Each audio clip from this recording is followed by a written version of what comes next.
नमस्कार, देवभूमि समाचार में आपका स्वागत है। आपके साथ मैं रीना झाबालियान। खबरों का रुख करेंगे, लेकिन उससे पहले एक नजर डालते हैं इस वक्त की हेडलाइंस पर। देहरादून में खेल महाकुंभ का सीएम धामी ने किया उद्घाटन। खिलाड़ियों की ऊर्जा और उत्साह को सराहा। नेशनल गेम्स के लिए तैयार होंगे खिलाड़ी।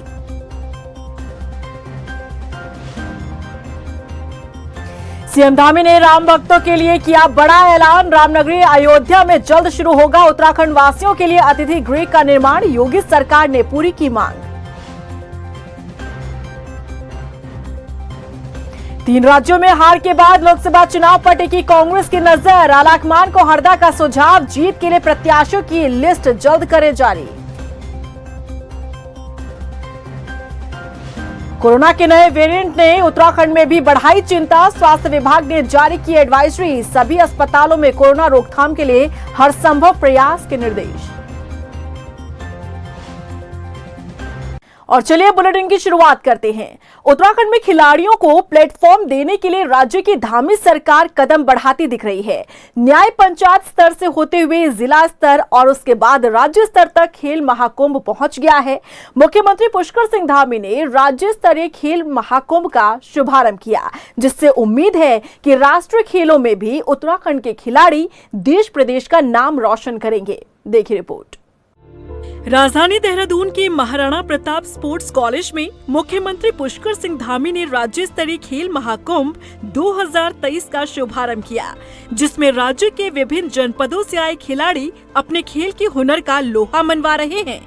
न्याय पंचायत स्तर से लेकर राज्य स्तरीय खेल महाकुंभ तक 2 लाख से ज्यादा स्कूली छात्र प्रतिभाग कर चुके हैं, जिसमें से 6000 छात्र राज्य स्तरीय खेल महाकुंभ में शिरकत कर रहे हैं।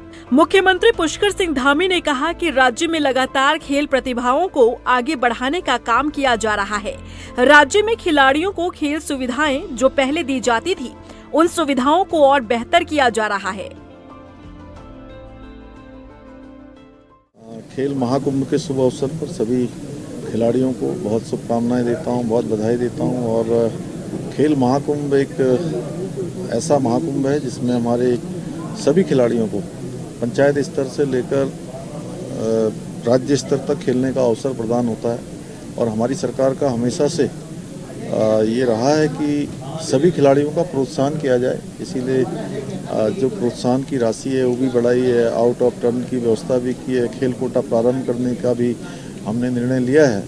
ऐसे अनेकों काम जो खिलाड़ियों के उत्थान के लिए, खिलाड़ियों को आगे बढ़ाने के लिए, और जो हमारा राज्य आज अनेकों रूपों में जाना जाता है, ये खेल के रूप में भी इसमें उत्कृष्टता हमको प्राप्त हो, इस प्रकार के प्रयास सरकार की ओर से भी हो रहे हैं। खेल मंत्री रेखा आर्य ने कहा कि आज राज्य स्तरीय खेल महाकुंभ का शुभारंभ हुआ है। इस महाकुंभ में आने वाली खेल प्रतिभाएं पहले ब्लॉक स्तर पर, न्याय पंचायत स्तर पर और फिर जिला स्तर के बाद राज्य स्तर तक पहुंची है।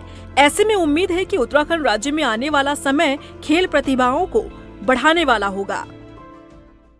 निश्चित रूप से इस खेल महाकुंभ से जो हमारे न्याय पंचायत स्तर के हमारे बच्चे हैं, वे ब्लॉक पे आते हुए, ब्लॉक की सफलता जिले में मिलते हुए, जिले में सफलता प्राप्त करते हुए आज स्टेट स्तर पर पहुंचे हैं। और जगह जगह कोने कोने से बच्चे यहाँ पर पहुंचे हुए हैं। निश्चित रूप से यह खेल महाकुंभ उन बच्चों के लिए बहुत ही सुनहरा अवसर रहता है कि वह अपनी खेल प्रतिभा को यहाँ पर विभिन्न प्रकार की चुनौतियों का सामना करते हुए अपने को सिद्ध करने का उनको एक अवसर मिलता है। उत्तराखंड में खेल प्रतिभाओं को निखारने के लिए लगातार धामी सरकार प्रयासरत है। ऐसे में अब उम्मीद की जा रही है कि खेल महाकुंभ के बाद खिलाड़ियों का मनोबल ऊंचा होगा, खेल प्रतिभाएं आगे आएंगी और अगले साल राज्य में होने वाले राष्ट्रीय खेलों में भी राज्य का प्रतिनिधित्व करेंगे और मेडल जीतकर राज्य का नाम रोशन करेंगे। हाल में खत्म हुई इन्वेस्टर्स समिट में हुए एमओयू को धरातल पर उतारने की कवायद तेज हो गई है। निवेश की प्रोग्रेस को लेकर मुख्यमंत्री धामी खुद अपडेट ले रहे हैं। सीएम धामी ने बताया कि इन्वेस्टर्स समिट में 3.5 लाख करोड़ के एमओयू साइन हुए, जिसमें धरातल पर 44,000 करोड़ के निवेश की ग्राउंडिंग हुई है। उन्होंने बताया कि सरकार ज्यादा से ज्यादा ग्राउंडिंग पर फोकस कर रही है। साथ ही प्रदेश सरकार प्रधानमंत्री नरेंद्र मोदी के आह्वान पर डेस्टिनेशन वेडिंग के तौर पर उत्तराखंड में इंफ्रास्ट्रक्चर बनाने की तैयारी कर रही है।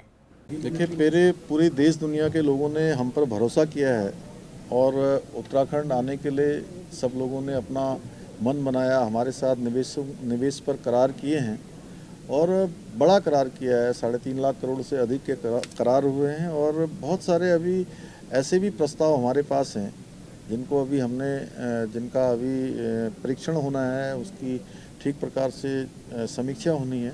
वही संख्या आगे भी बढ़ेगी, लेकिन इनको धरातल पर उतारना भी बहुत ज़रूरी है, क्योंकि ये काम हम शुरू से लेकर चल रहे थे और 44,000 करोड़ रुपए की जो ग्राउंडिंग है वो स्टार्ट हो गई है। तो निकट भविष्य में अधिकाधिक ग्राउंडिंग हो धरातल पर, ये हमारे जो निवेशों के करार हैं उतरें, उसके लिए हम काम कर रहे हैं। उधर मुख्यमंत्री पुष्कर सिंह धामी ने राम भक्तों के लिए बड़ा ऐलान किया है। सीएम धामी ने कहा कि उनकी सरकार ने अयोध्या में उत्तराखंड वासियों के लिए अतिथि गृह बनाने के लिए यूपी सरकार से जमीन मांगी और इस मांग को उत्तर प्रदेश सरकार ने पूरा किया है। उन्होंने बताया कि जल्द ही अतिथि गृह के निर्माण कार्य शुरू किया जाएगा। बता दें कि नए साल पर अयोध्या राम मंदिर में रामलला विराजेंगे और कार्यक्रम में मुख्यमंत्री धामी भी शामिल होंगे। चूँकि भगवान रामलला विराजमान हो रहे हैं 22 जनवरी को, तो निश्चित रूप से हर एक भारतवासी चाहता है कि जो भी राम भक्त है, राष्ट्र भक्त है, उस अवसर पर वहाँ पर रहे। अब वो जो भी व्यवस्था बनेगी, जो भी वहाँ पर जो आयोजक गण होंगे, जैसी व्यवस्था बनेगी, लेकिन हमने उत्तराखंड से बड़ी संख्या में लोग भगवान रामलला के दर्शन करने आने वाले समय में जाएंगे, पहले से भी जाते रहे हैं।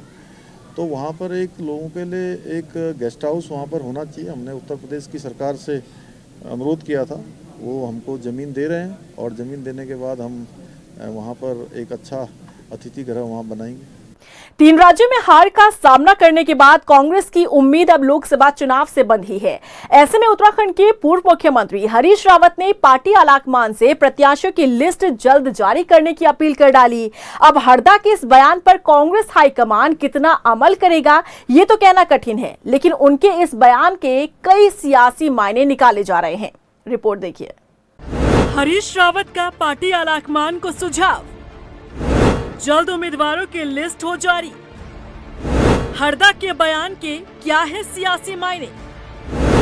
क्यों हरदा दिखा रहे जल्दबाजी? आखिर हरदा के मन में क्या है?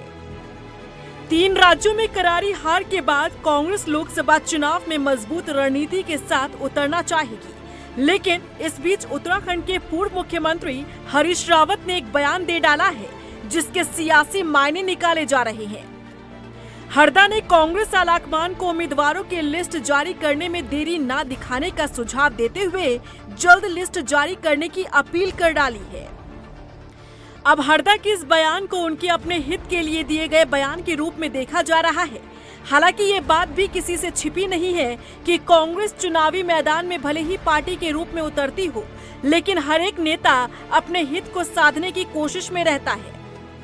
बहरहाल बात हरदा के बयान की करें तो वैसे तो हरीश रावत लोकसभा चुनावों की सुगबुगाहट होते ही हरिद्वार सीट से दावेदारी करते हुए नजर आ रहे हैं, लेकिन उनकी दावेदारी इस बार आसान नजर नहीं आ रही।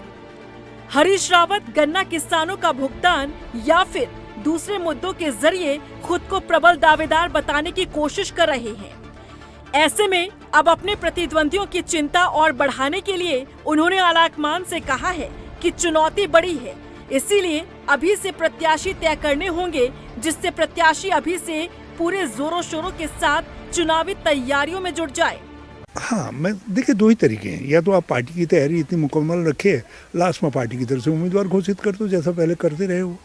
लेकिन चुनौती बड़ी है, तो इससे समय पर यदि आप किसी उम्मीदवार को कह देंगे तो फिर वो अपने संसाधन लगाएगा, अपने लोगों को लगाएगा, अपने को जोड़ेगा, चुनाव का माहौल बनाएगा। सूबे की सियासत में हरीश रावत के बयान के कई मायने निकाले जा रहे हैं।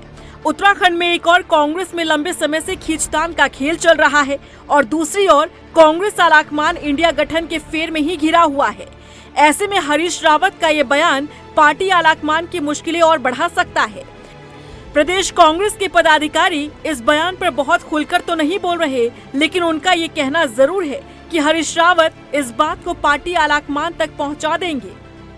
के चयन के संबंध में माननीय हरीश रावत जी ने जो बात कही गई है, पार्टी हाईकमान निश्चित रूप से उनकी बात का संज्ञान लेगा, क्योंकि हरीश रावत जी पार्टी के वरिष्ठतम नेता हैं, CWC के मेंबर भी हैं, प्रदेश के वरिष्ठतम नेताओं में उनकी गिनती होती है। अगर उन्होंने पूर्व में पार्टी उम्मीदवारों को घोषित किए जाने के संबंध में बात कही है, तो निश्चित रूप से प्रदेश कांग्रेस कमेटी भी उनकी बात का संज्ञान लेगी और पार्टी हाईकमान का भी उनकी बात पर गंभीरता से विचार करेगा। वहीं पूरे मामले में बीजेपी ने पूर्व मुख्यमंत्री हरीश रावत के बयान पर चुटकी ली है। बीजेपी के प्रदेश प्रवक्ता विपिन कैंथोला ने कहा कि हरीश रावत के बयान को ना ही तो कांग्रेस गंभीरता से लेती है और न उत्तराखंड की जनता। हरीश रावत जी के बयान को न कांग्रेस सीरियसली लेती है और न उत्तराखंड की जनता सीरियसली लेती है। हरीश रावत जी बयान देते रहते हैं। हरीश रावत जी अगर जो कहा जाए आज केवल बयानवीर नेता साबित हुए उत्तराखंड के। हरीश रावत जी को पता है कि उत्तराखंड की जनता मन बना चुकी है कि पांचों की पांचों सीटें इस बार फिर से भारतीय जनता पार्टी की झोली में जाने वाली हैं। कहावत है कि बात निकलेगी तो दूर तलक जाएगी। अब हरीश रावत की कही बात दिल्ली तक पहुंच पाती है या फिर नहीं, ये तो वक्त ही बताएगा। सूबे के मुखिया बनने के बाद से लेकर अब तक हरीश रावत अपने सारे चुनाव जरूर हारे हों, लेकिन वो हर चुनाव में अपना दम जरूर दिखाने की जुगत में रहते हैं। खबरों में बढ़ते आगे, कांग्रेस विधायक सुमित हृदयेश ने हल्द्वानी के बाल संप्रेषण गृह की नाबालिग बच्ची के साथ हुए दुष्कर्म मामले में सरकार को जिम्मेदार ठहराया है। सुमित हृदयेश ने कहा कि जिन अधिकारियों को ऐसी संस्थाओं की निगरानी का जिम्मा दिया है, वो सिर्फ वीडियो कॉन्फ्रेंसिंग और VIP ड्यूटी में व्यस्त है। कांग्रेस ने मामले में उच्च स्तरीय जांच कर दोषियों के खिलाफ कड़ी कार्रवाई की मांग की है।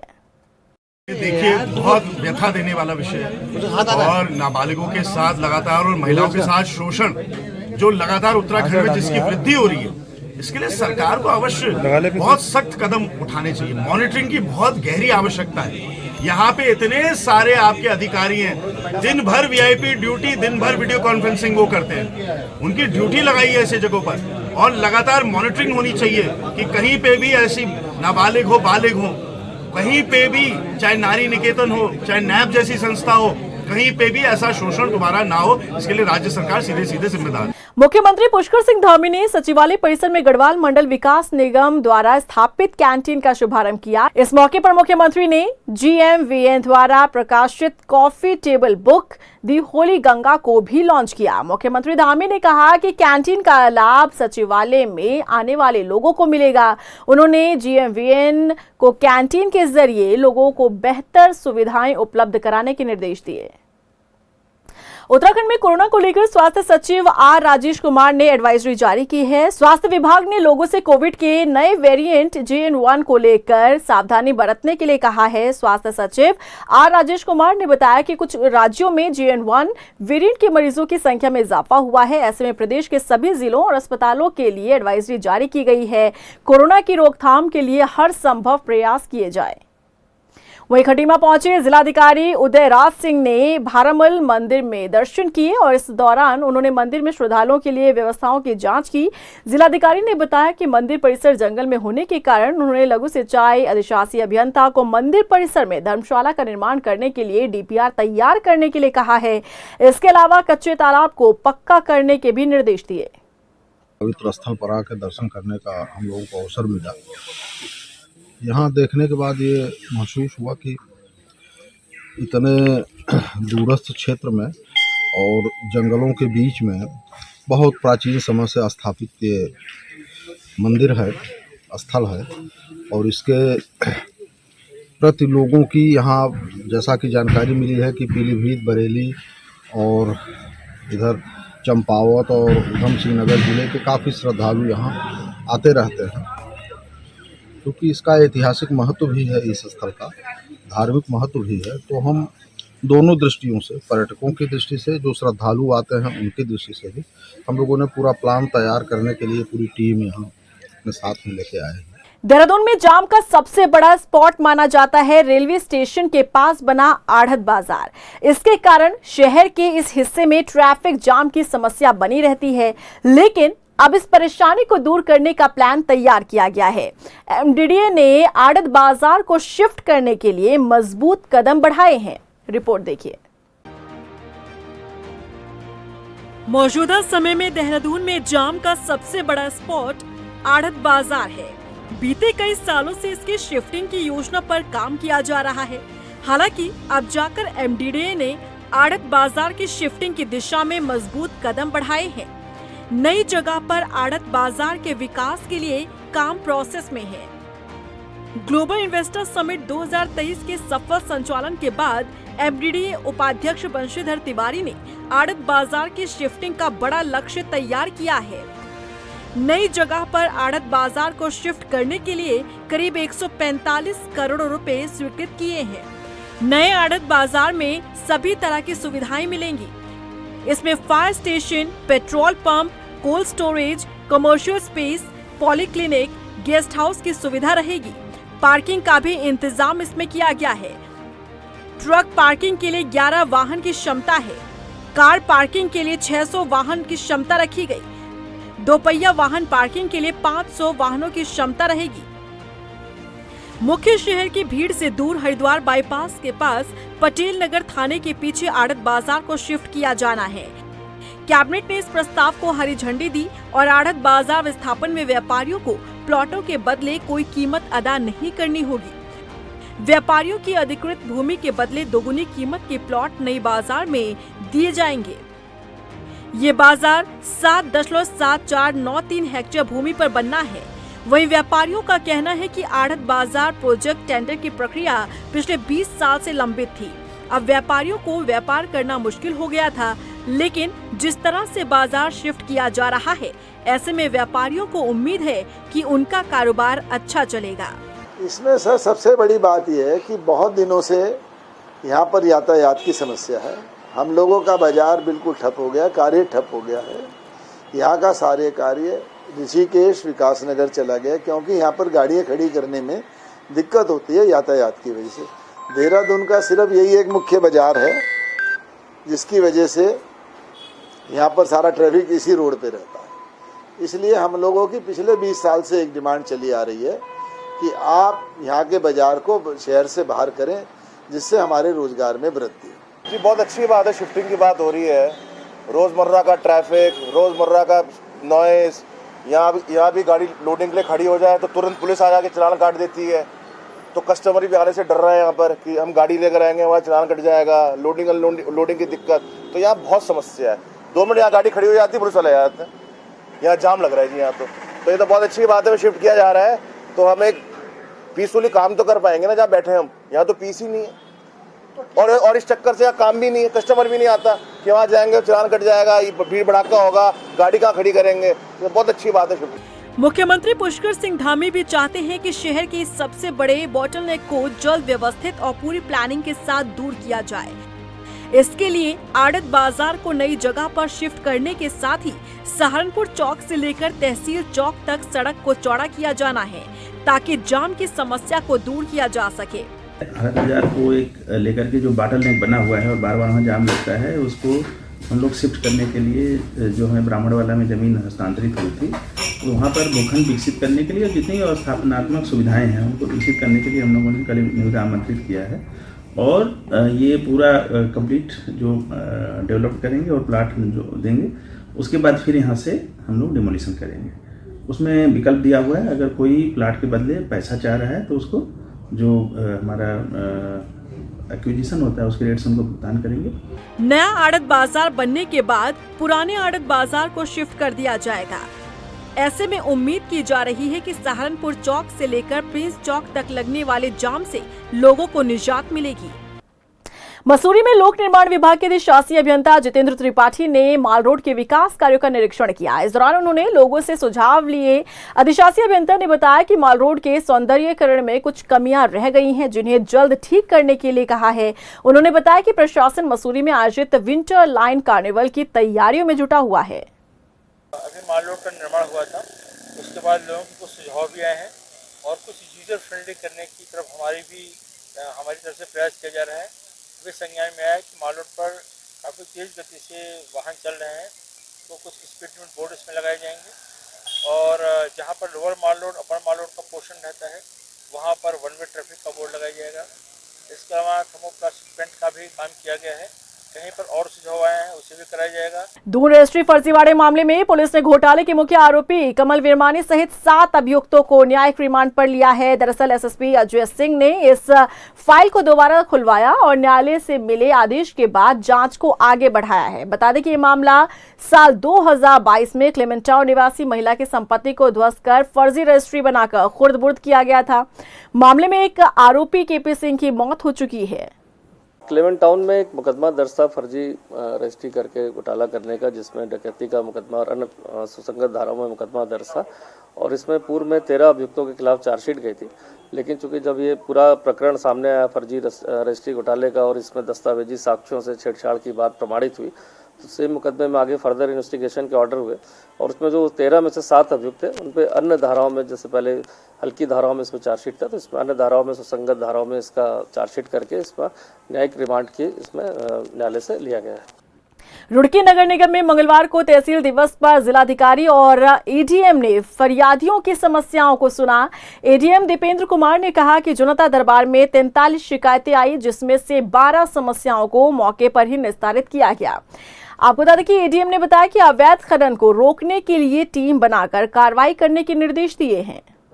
प्राप्त हुई, जिसमें से लगभग 12 शिकायतों का मौके पर निस्तारण कर दिया गया। 31 शिकायतें जो है वो संबंधित विभागों को निस्तारण के लिए भेजा गया है और अगली जो तहसील दिवस होगा उसमें उसकी समीक्षा की जाएगी। भूमि संबंधी थे, उनका सीमांकन वगैरह के संबंध में था या विद्युत विभाग का था और नगर पंचायत के संबंधित था, पीडब्ल्यूडी से संबंधित थे, इन विभागों से। उधर भगवानपुर में खनन माफिया निर्माणाधीन कॉलोनियों में सोलानी नदी का सीना चीरकर खनन कर रहे हैं। तस्वीरों में आप खनन माफियाओं की कारस्तानी को साफ देख सकते हैं। वह इस पूरे मामले में प्रशासन मौन है। मामला मीडिया में आने के बाद तहसीलदार ने कहा कि क्षेत्रीय पटवारी से जानकारी लेकर तत्काल कार्रवाई करेंगे। मेरे संज्ञान में ला रहे हैं, इससे पूर्व मेरे संज्ञान में बात नहीं थी, लेकिन अगर ऐसा कोई प्रकरण मेरे क्षेत्र में है, तहसील भगवानपुर के अंतर्गत है, तो मैं संबंधित लेखपाल से भी तत्काल इसकी रिपोर्ट मांग रहा हूं और अगर ऐसा कोई मामला है तो उसमें निश्चित रूप से जो भी दोषी होगा उसके खिलाफ कार्रवाई की जाएगी। मेरे संज्ञान में अब आप ला रहे हैं, तो इसकी मुझे जानकारी नहीं है। मैं इसमें रिपोर्ट लेकर के निश्चित रूप से जो भी दोषी होगा उसके खिलाफ कार्रवाई करेंगे। और इसी के साथ फिलहाल इस बुलेटिन में बस इतना ही, लेकिन चलते चलते एक नजर डालते हैं इस वक्त की हेडलाइंस पर। देहरादून में खेल महाकुंभ का सीएम धामी ने किया उद्घाटन। खिलाड़ियों की ऊर्जा और उत्साह को सराहा। नेशनल गेम्स के लिए तैयार होंगे खिलाड़ी।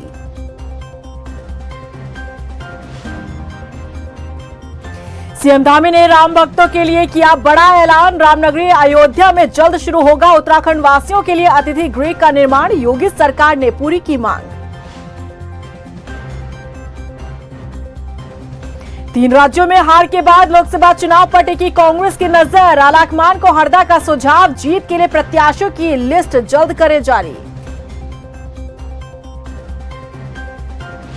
कोरोना के नए वेरिएंट ने उत्तराखंड में भी बढ़ाई चिंता। स्वास्थ्य विभाग ने जारी की एडवाइजरी। सभी अस्पतालों में कोरोना रोकथाम के लिए हर संभव प्रयास के निर्देश।